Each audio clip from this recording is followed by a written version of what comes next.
Glória a Deus.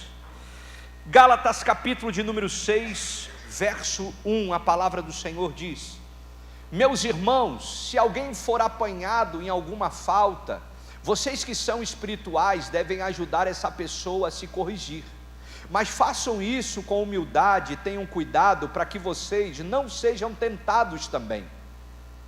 Ajudem uns aos outros e assim vocês estarão obedecendo à lei de Cristo.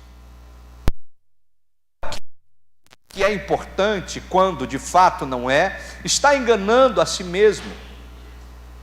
Que cada pessoa examine o seu próprio modo de agir.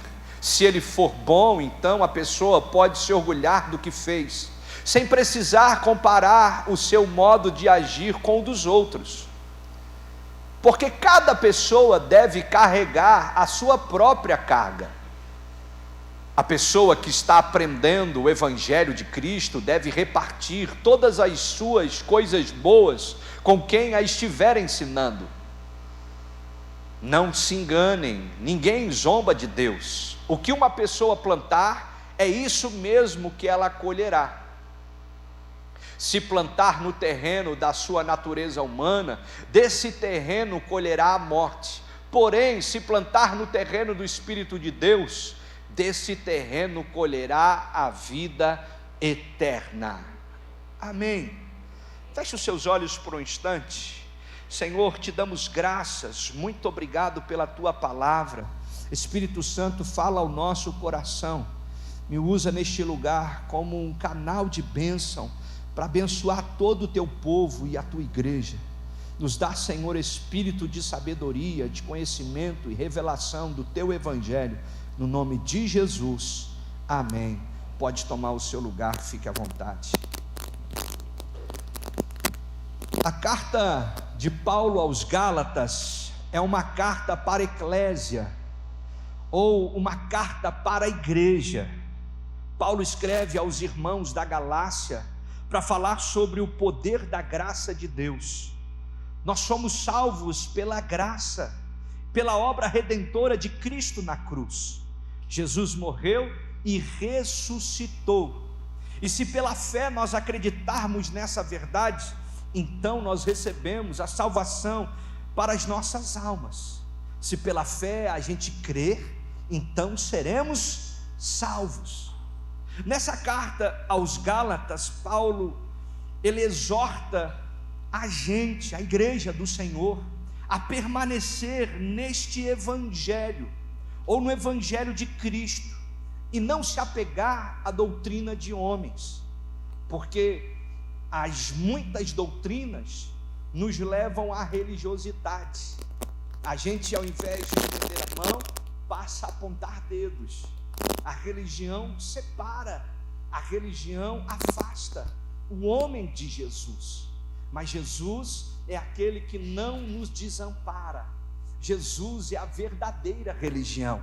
Então, é isso que Paulo está dizendo para mim e para você, para a gente ser fiel à palavra de Deus, ao Evangelho de Cristo, para a gente não se desviar dele, nem para a direita e nem para a esquerda.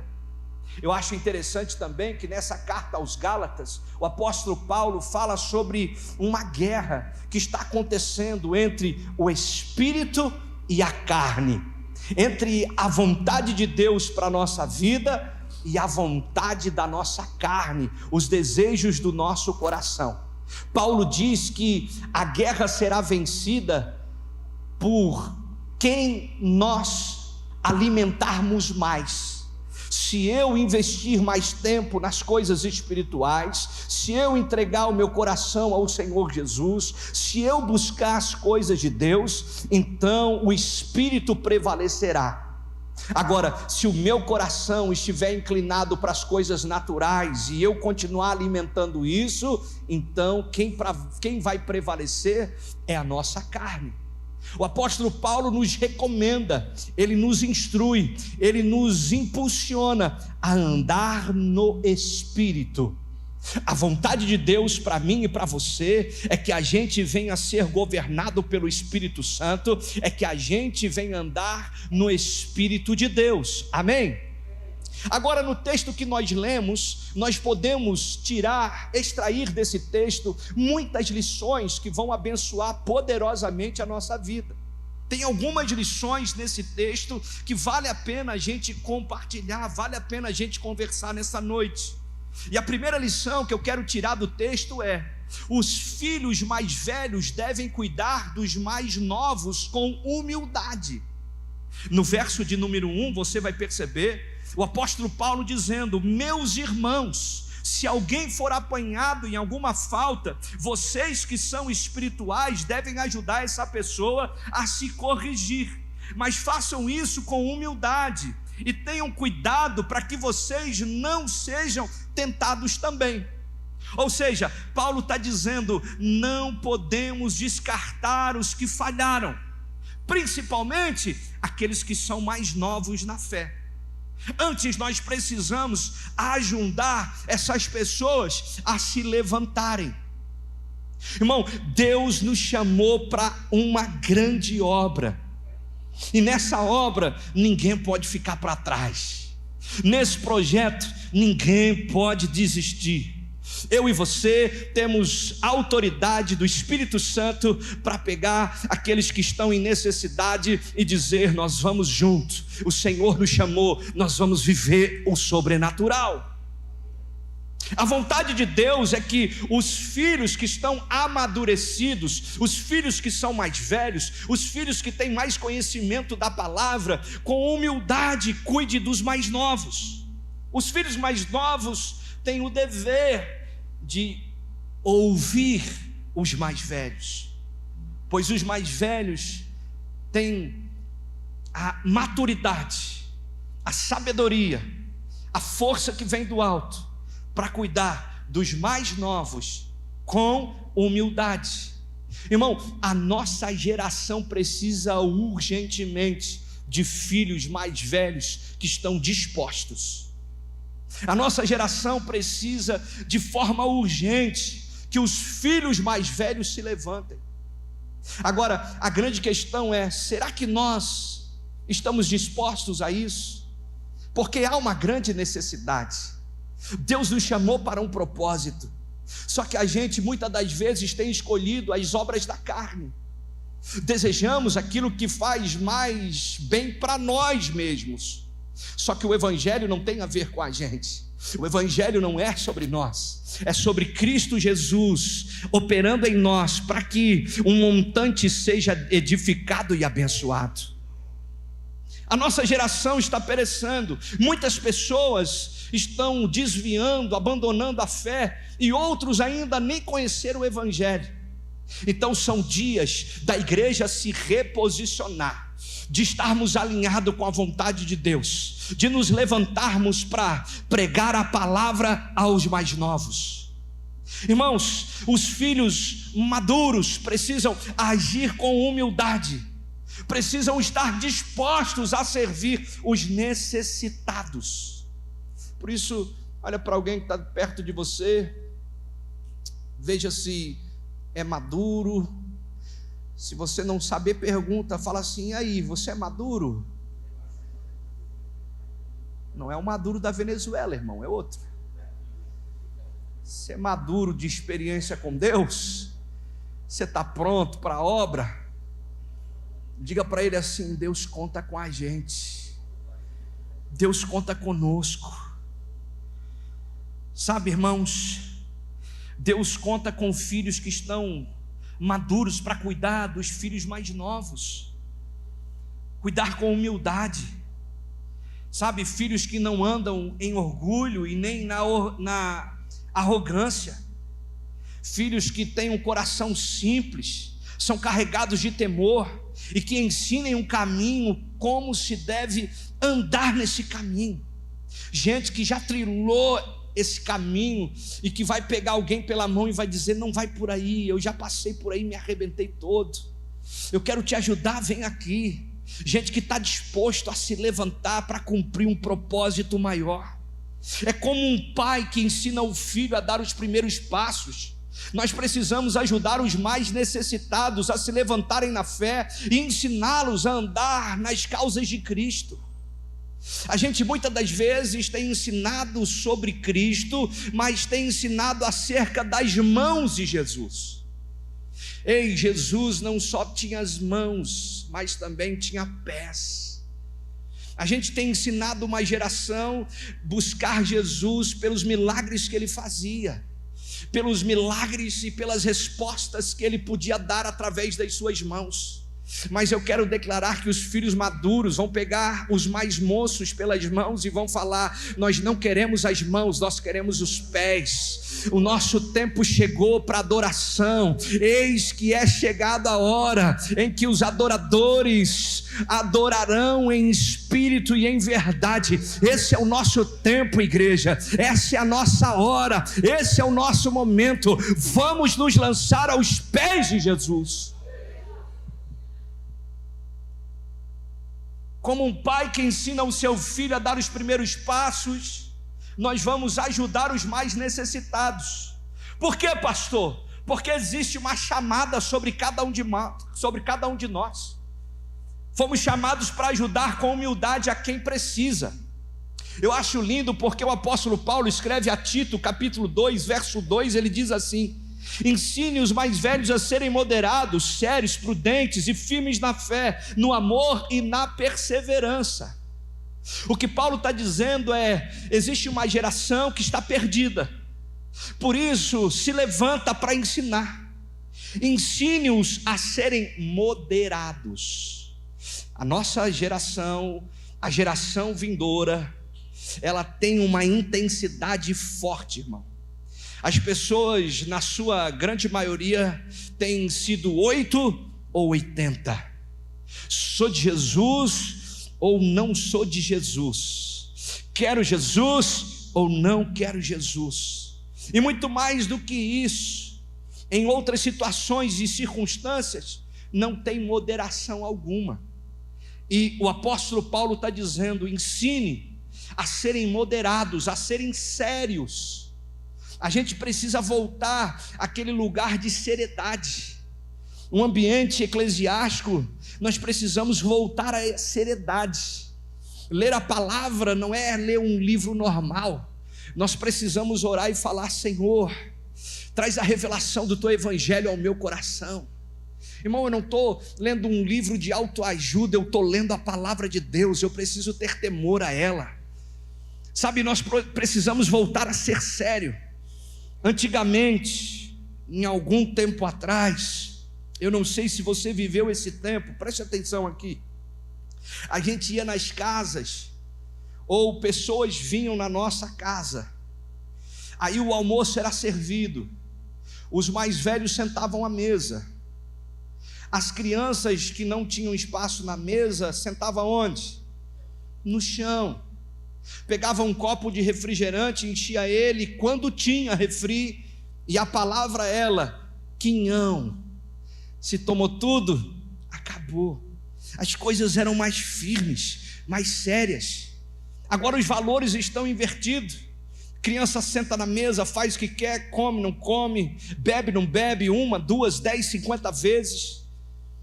E não só isso, em muitos outros lugares a gente tem perdido o valor, a seriedade das coisas. E Paulo está dizendo: sede moderado, sede sério, sede prudente. Meça, sabe, pense antes. A nossa geração hoje começa uma coisa e não termina. Muitos começam um curso e não acabam. Gente começa um relacionamento e por qualquer coisa já termina ele. Tem casais que casam num dia, no outro dia já estão pedindo divórcio. Por quê? Não tem mais prudência. Eu lembro de um tempo,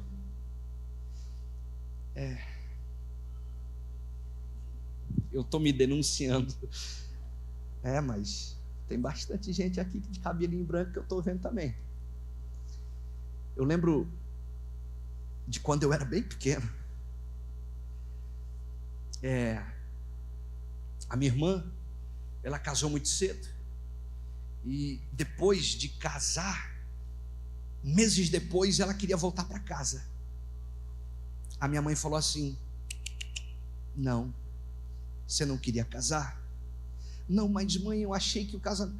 Então, casamento é isso. Você vai ter que perseverar, você vai ter que permanecer, você vai ter que engolir algum sapo, você vai ter que engolir um brejo todo, muitas das vezes. Você vai ter que resistir a essa tempestade, ela passa logo. Segura aí. Louvado seja Deus, porque meu cunhado e minha irmã estão com mais de 20 anos de casado. Só que a nossa geração hoje, quando os filhos casam, na primeira demanda, o papai já está dizendo: não quer vir para casa não, filho? Quer vir para casa não? Você está passando tanta necessidade, aqui você tinha mais coisa, volta para casa. Por quê? Porque nós não somos mais prudentes, irmão. Os valores estão se invertendo, a gente não tem mais entendimento da verdade, as coisas estão escorrendo pelas nossas mãos. O apóstolo Paulo está dizendo que a gente precisa ser prudente e firme na fé.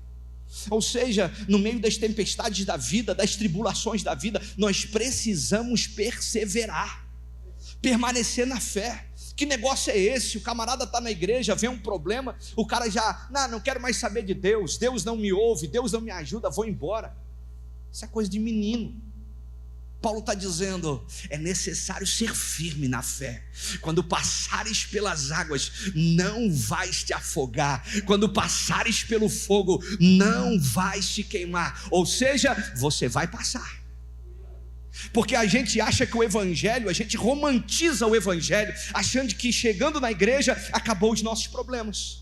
Não, agora eu entreguei minha vida para Jesus, está tudo certo, não tem mais problema, não tem mais dificuldade, deu tudo certo, aleluia, glória a Deus.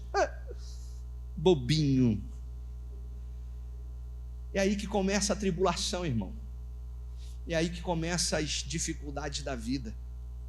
Só que tudo isso não vai destruir você, porque Deus diz que nós vamos passar pelo fogo, nós vamos passar pelas águas, mas não seremos queimados e não nos afogaremos.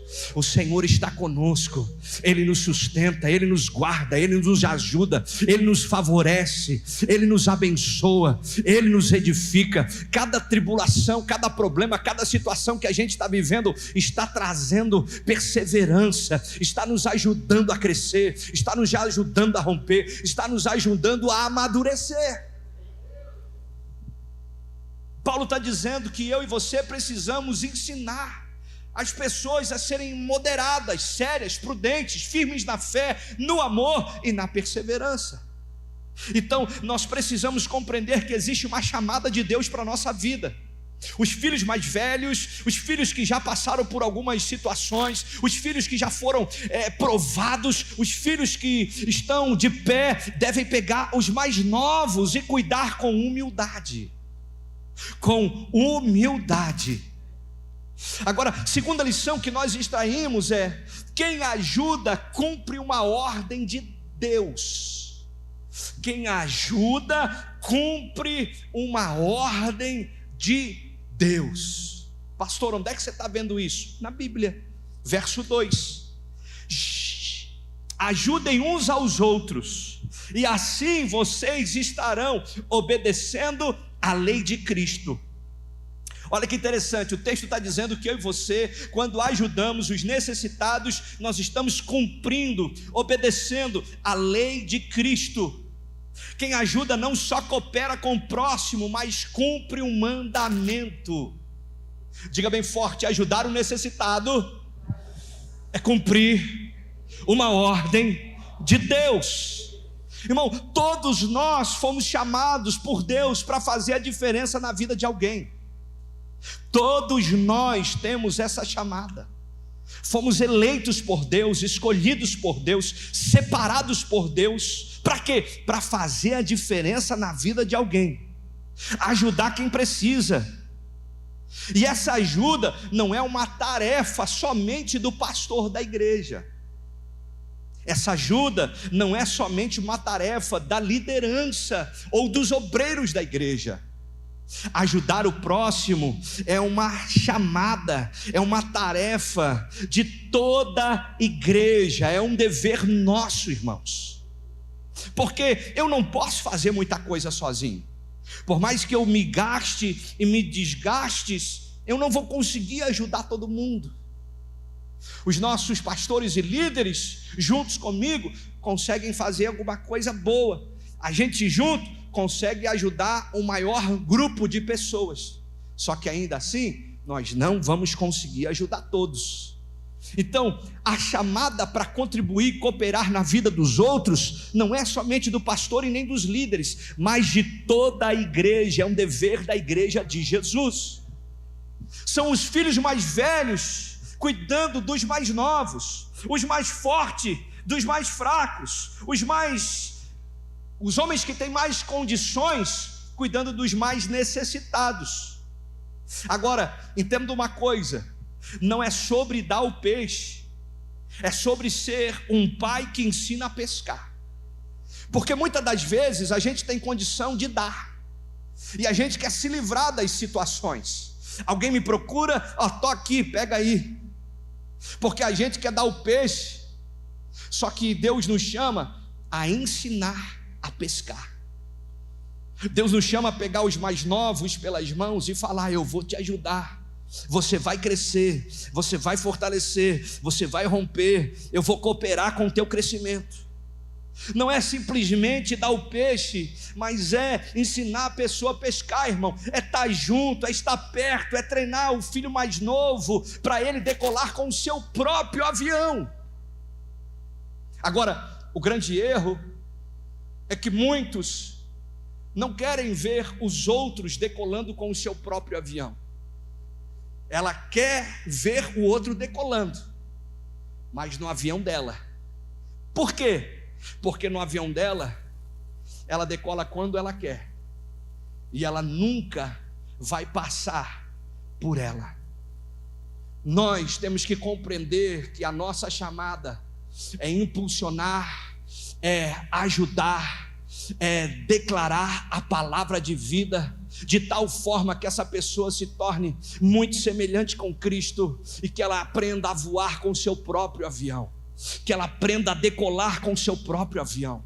Porque no avião dela, ela vai mais alto nas asas do Senhor, ela cumpre uma chamada mais excelente nas asas do Senhor, ela voa com mais graça nas asas do Senhor. Irmão, não deixe de ajudar, não deixe de cooperar, pois quem ajuda cumpre uma ordem de Jesus. Quem ajuda está cooperando com a vontade de Deus, cumpre o mandamento do Senhor. Eu acho lindo porque Jesus, no capítulo de número 13 de João, no verso 34, ele diz assim: um novo mandamento eu vos dou, que vós ameis uns aos outros, assim como eu vos amei. Jesus está dizendo: eu vou subir a régua, eu vou mudar esse negócio. Anteriormente, você tinha o dever de amar o próximo como a si mesmo. Só que tem gente que não se ama, irmão. Tem gente que não cuida de si. Aí o que Jesus faz? Ele levanta a régua.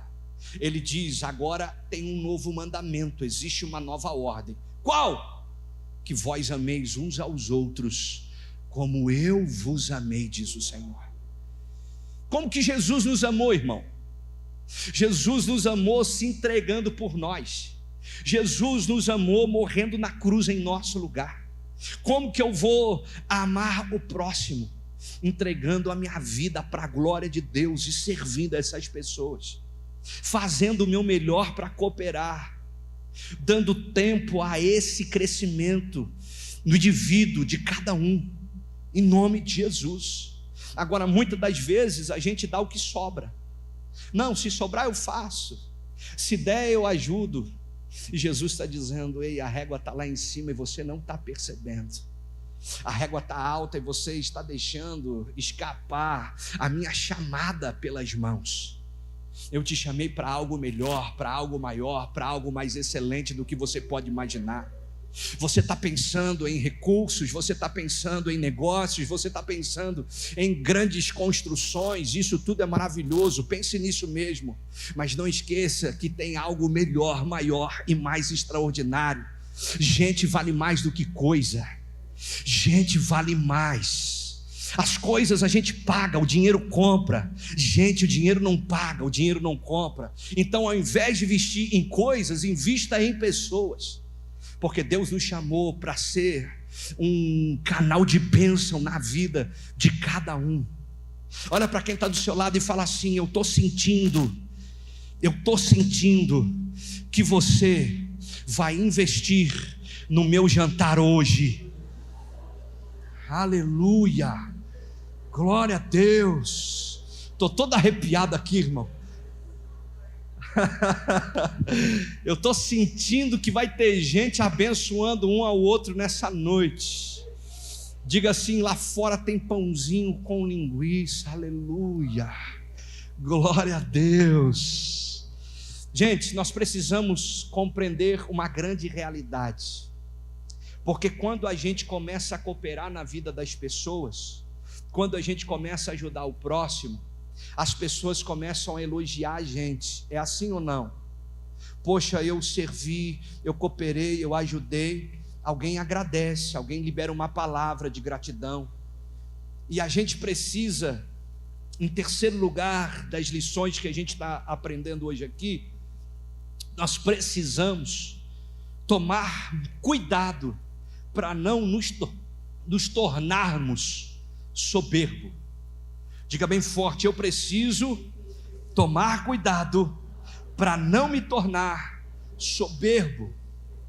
No verso 3 do texto que lemos, a Bíblia está dizendo: a pessoa que pensa que é importante, quando de fato não é, está enganando a si mesmo. Ou seja, o simples ato de se achar importante já é um tipo de engano, pois o homem mais importante que já pisou na terra, sendo rei, viveu como um servo. O homem mais importante que pisou na terra, irmão, era Senhor dos senhores, Rei dos reis. Ele veio como um servo. Agora, a gente que não é nada, a gente que é a titica da titica, alcança alguma coisa, conquista um negocinho ali, recebe uns elogios, a gente começa a ficar bobão. Já sou o tal, já sou o cara, já sou alguém. O Rei dos reis, o Senhor dos senhores, sendo tudo isso, veio como servo, nasceu numa manjedoura, lugar simples, coisas simples, vivendo a simplicidade do Evangelho. Então, no nome de Jesus, que a gente venha cooperar, que a gente venha ajudar o próximo, que os elogios fluam sobre as nossas vidas, mas que tudo isso não mude o nosso caráter. Pelo contrário, que a gente venha declarar: para Ele seja toda honra, para Ele seja toda glória, para Ele seja todo louvor. Se possível, fala assim, irmão, eu não teria condição alguma de te ajudar. Primeiro, porque por mim mesmo eu não ia querer. Segundo, por mim mesmo eu não teria nenhuma condição de sabedoria, mas é Deus quem me abençoa, é Deus quem está me ajudando, e eu quero te ajudar da mesma forma também. Então, se quiseres agradecer, se quiseres liberar uma palavra de gratidão, coloque os seus joelhos no chão e fale: Senhor Jesus, muito obrigado por tudo que o Senhor tem feito na minha vida. Irmão, a vida de Jesus nos ensina muito, a humanidade de Jesus nos ensina demais. Sendo o Senhor, Ele deixou a sua glória, se humilhou e viveu como servo. Jesus lavou os pés dos seus discípulos, Ele esteve com todo tipo de gente, Ele amou a todos. Jesus andou com todo tipo de gente, irmão. Ele amou a todos, veio como servo para servir a todos. Agora, muitas das vezes, nós falamos que queremos ser como Jesus, mas o orgulho enche nosso coração, e a gente começa a se achar alguma coisa, a gente começa a se achar o bambambam, e quando vê, a vida nos dá uma porrada. Sim, o bambambam estava provocando um pequenininho, um popozinho, né? E a gente às vezes é esse bambanzão. Sim, vou chocar o mundo. Chocou o mundo com uma galinha. tomou uma burdoada, sabe, irmão? Então, às vezes, a gente se torna assim, orgulhoso, sabe? A gente se torna altivo, eu sou grande, eu sou bom, eu sou poderoso. Aí vem um popozinho, vem a vida e nos dá uma porrada e a gente volta para o nosso lugar. Não espere isso acontecer para você voltar para o seu lugar, irmão. Decida voltar agora. Você é servo de Deus. Sem Ele nada você pode fazer. Sabe, sem Ele, sem Jesus, nada nós teríamos condições. Só podemos fazer alguma coisa porque Deus é conosco. Precisamos aprender lições com Jesus. Jesus, sendo Senhor, lavou os pés dos discípulos. Ele esteve com todos, amou a todos, serviu a todos. O orgulho nunca achou lugar em Jesus.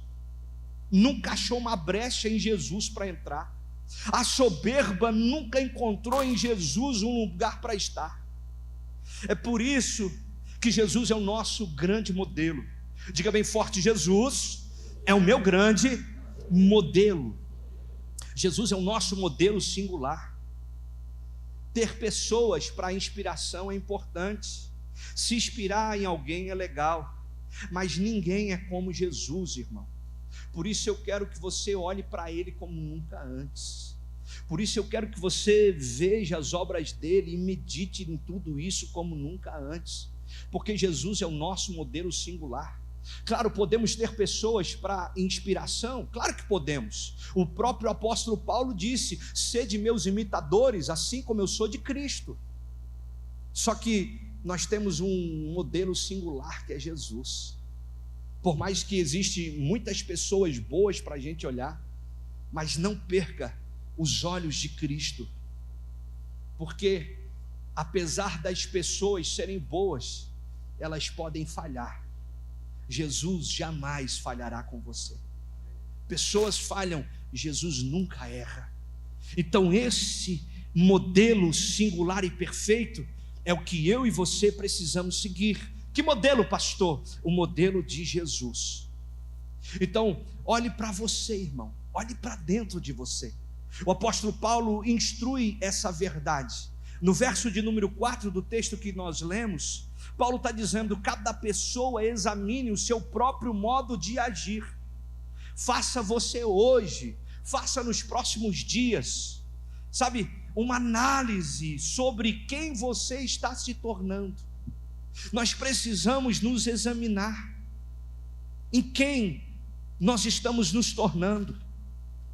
Sabe, analise as suas orações. Que tipo de oração você faz? Quais são as suas intenções? Por que você ora? Por que você está aqui? Por que a gente se reúne num domingo à noite? Por que eu venho à igreja? Quais são as intenções do meu coração? Porque é importante a gente nos avaliar, a gente ver qual é a direção que a gente está indo, quem é que a gente está se tornando. Porque muitas das vezes nós não estamos olhando para um modelo tão perfeito como o de Jesus. Estamos parecendo com alguém, mas não como Jesus. Então, não olhe para nenhum lugar senão para a presença. E examine o seu coração para entender qual é a vontade de Deus e não a sua própria vontade. Entenda quais são as suas orações. Muitos de nós têm feito orações para as mãos. Senhor, me dá, me dá, me dá, me dá. Parece aquela propaganda do Danoninho. Me dá, me dá, me dá, me dá. A gente quer as mãos, e Jesus está dizendo: eu quero que vocês procurem os pés. Veja quais são as suas intenções, os desejos do seu coração. Porque não é sobre o que a gente faz, mas quem estamos nos tornando com aquilo que estamos fazendo. Muitos estão fazendo alguma coisa, mas as intenções são erradas. E fazer o certo com a motivação errada é errado. Então, qual é a intenção do seu coração? Ou em quem você está se tornando com aquilo que você faz? A gente faz curso muitas das vezes para crescer, mas na verdade esse conhecimento está nos deixando soberbo e altivo. A gente tem seguido pessoas que teoricamente deveriam nos ajudar a melhorar, mas a gente está ficando igual a elas, quando a gente deveria ser igual a Jesus. Então tome cuidado, não com aquilo que você está fazendo, mas principalmente com quem você está se tornando. É por isso que o mais importante é você ter um pai que te dá destino, do que um administrador que te ensine a fazer. Porque não é sobre fazer, irmãos, é quem eu estou me tornando por aquilo que eu estou fazendo. Tome cuidado para não se tornar soberbo, porque ser soberbo é trazer para si problemas, desgraça. Ser soberbo é andar na contramão do Evangelho.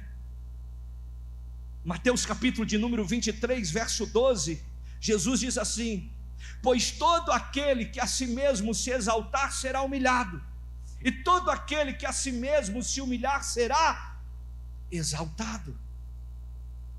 Todo aquele que se humilha pelo Senhor será exaltado. Agora, muitas vezes a gente quer ser exaltado diante dos homens, a gente quer fazer para mostrar. Não, nós temos que fazer para fazer. Ele nos chamou para isso. Eu tenho essa chamada, eu fui escolhido para algo maior. Vamos fazer para ser como Jesus é, semelhantes a Ele. Tem alguém entendendo o que eu estou dizendo hoje aqui? Quarta lição, eu preciso acabar, agora que eu já vi a hora, Jesus. Ajude ainda mais quem te ajuda. Vou repetir: ajude ainda mais quem te ajuda. Verso 6 do texto, a Bíblia diz: a pessoa que está aprendendo o Evangelho de Cristo deve repartir todas as suas coisas boas com quem estiver ensinando. Paulo está dizendo que devemos recomeçar ou recompensar quem nos ensina o Evangelho. Ou seja, devemos honrar quem se dispõe a pregar a palavra para nós, pois a partir dessa pregação nós estamos sendo instruídos, ensinados. A partir dessa pregação nós estamos sendo exortados e corrigidos. Pela pregação do Evangelho nós estamos crescendo na fé e amadurecendo espiritualmente. Irmão, quantos momentos de luta, de dor, de dificuldade, onde a gente achou que não tinha mais possibilidades, onde a gente já tinha jogado a toalha. Quantos momentos da nossa vida a gente pensa em desistir, e na hora que a gente vai desistir, recebemos um abraço, recebemos uma palavra, recebemos uma instrução, e a gente desiste de desistir. Quantas vezes a gente tinha tudo para parar a empresa, parar os negócios, parar com a família, acabar com o casamento, e cada um para o seu lado. Aí vem um homem de Deus, uma mulher de Deus, um pastor, uma pastora, vem um líder espiritual, vem um irmão na fé, vem alguém que está do seu lado aí e ajuda você, celebra com você as tuas vitórias. Você tinha tudo para desistir, tudo para dar errado, tudo para estar vivendo um caos, mas porque alguém decidiu investir em você, você hoje está avançando. Irmãos, às vezes nós valorizamos muito os de longe e não somos gratos aos de perto. Como igreja, nós precisamos entender que devemos honrar a todos, porém nós precisamos aprender a valorizar ainda mais quem está perto da gente. Devemos honrar a todos, mas nós precisamos valorizar ainda mais os de perto. Sabe, aprendemos muito com as pessoas que vêm de fora. Esse mês nós vamos receber pessoas que vêm de fora aqui na igreja. Mês que vem nós vamos receber pessoas que vêm de fora aqui na igreja. Nós podemos acompanhar pela internet muitos e muitos pregadores, pastores, homens de Deus, gente que ensina, gente que ajuda, gente que abençoa a sua vida online. Mas nós não podemos deixar de valorizar aqueles que estão do nosso lado, pessoas que nos ajudaram, pessoas que nos ensinaram, pessoas que abriram mão do seu tempo para viver para o louvor da glória de Deus. Pastor, um líder, um irmão, alguém que te ajuda. Sabe, irmão, seja grato a essas pessoas. Eu quero até te encorajar agora. Você que está aqui, pega o seu telefone aí, mande uma mensagem para um homem de Deus, para uma mulher de Deus que te ajudou no pior momento. Pegue seu telefone agora, faça isso. Mande uma mensagem para ela dizendo: obrigado, meu amigo, obrigado, minha amiga, você me ajudou na hora mais difícil da minha vida. Você pregou a palavra para mim, você falou de Jesus para mim, você está mudando a minha vida, você, pela autoridade que Jesus te deu, tem sido um canal de bênção para a minha família. Mande uma mensagem para essa pessoa, né? Seja grato a ela, porque aos de longe a gente consegue ser grato, aos de longe a gente sempre faz alguma coisa, às vezes a gente esquece os de perto. Eu preciso te lembrar que comer filé mignon é maravilhoso, comer camarão é extraordinário, mas a gente gosta de comer cada comida de excelência, mas é o feijão, o arroz, o ovinho de todo dia que nos fortalece, que nos edifica, que nos ajuda. Então seja grato ao filé mignon, seja grato ao pastor de longe, mas não esquece o irmão que está do seu lado aí te ajudando, a esposa que orou por você, ao marido que orou por você, aos amigos que oraram por você. Seja grato, irmão, em nome de Jesus. Na continuação do texto que nós lemos, lá na frente, no verso 10, o apóstolo Paulo ele diz assim: portanto, sempre que pudermos, devemos fazer o bem a todos, especialmente os que fazem parte da nossa família na fé. Paulo está dizendo que nós devemos fazer o bem a todos, mas tem alguém especial. Quem, pastor? Os irmãos que estão diariamente com a gente, os irmãos que cooperam diariamente com a gente, os irmãos que olham para os nossos olhos e perguntam: você está bem? Você está precisando de alguma coisa? Sabe, que a coisa aperta, é os de perto que nos socorrem, é os de perto que nos ajuda, é os de perto que estende a mão. Então seja grato em nome de Jesus. Só quem é grato aplaude bem forte o Senhor.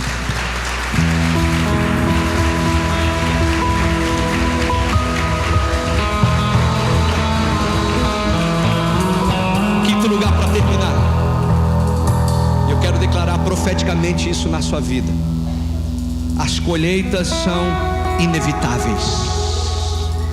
As colheitas são inevitáveis. No verso 7, Paulo diz: não se enganem, ninguém zomba de Deus. O que uma pessoa plantar, isso também ela colherá. Ou seja, se você plantar o bem, do bem você vai colher. Aquilo que o homem plantar, isto também ele ceifará. Haverá colheita. Por quê, pastor? É uma realidade. E para compreendê-la não precisa nem ser espiritual. É simples. Quem planta laranja, colhe laranja. Quem planta uva, colhe uva. Todos nós plantamos isso. E o solo que plantamos é fértil. A colheita é garantida. Agora a grande questão é: o que nós estamos plantando? Porque se queremos colher bênçãos, se queremos escolher as respostas de Deus, nós precisamos trabalhar para Deus e plantar para Ele na terra. Agora, muitos de nós queremos as bênçãos, desejamos as coisas boas, mas estamos trabalhando nossa própria vontade. Não é sobre o que vamos fazer,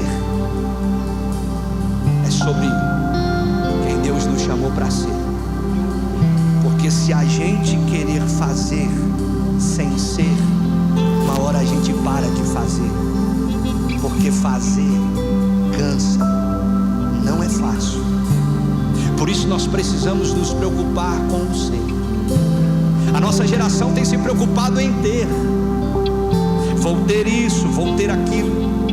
Mas é importante a gente se preocupar com o ser, porque só permanece fazendo bem quem é bom, quem entregou sua vida para Jesus, quem de verdade teve um encontro, quem decide negar a si próprio, abandonar o seu achismo para viver a vontade de Deus na sua totalidade. O detalhe não está na colheita, mas sim na semeadura, pois aquilo que o homem plantar, isso também ele vai colher.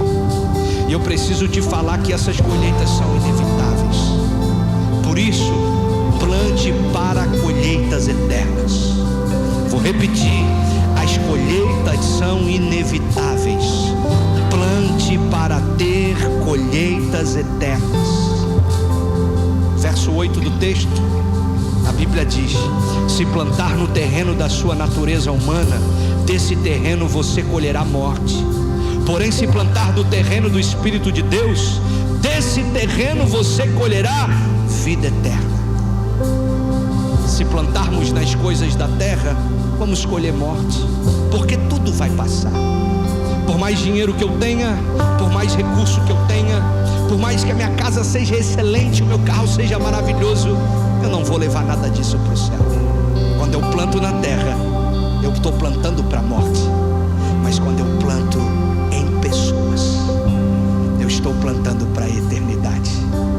Por isso nós como igreja precisamos trabalhar por legado. O mundo trabalha por herança.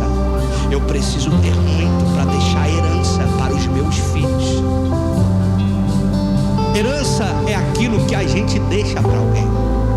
Legado é aquilo que a gente deixa em alguém.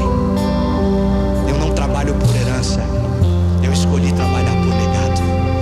Vamos deixar um legado para a próxima geração.